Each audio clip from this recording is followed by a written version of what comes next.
Line দিয়ে তাদের ২০ গজ দূরে নিরস্ত্র সাধারণ মানুষ, আমরা আমার দেশের জনগণ, তাদের দিকে সেমি অটোমেটিক রাইফেল থেকে গুলি চলল।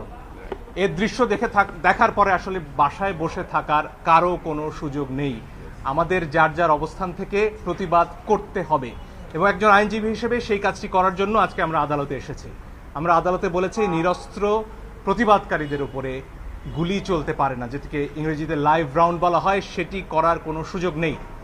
আর অনেক ভিডিও আপনারা দেখেছেন, একটি কিশোর 4 তলা একটা নির্মাণাধীন ভবন থেকে সে ঝুলে রয়েছে, তার কিচ্ছু করার উপায় নেই, ওই অবস্থায় তার উপর গুলি চলেছে অনেকবার।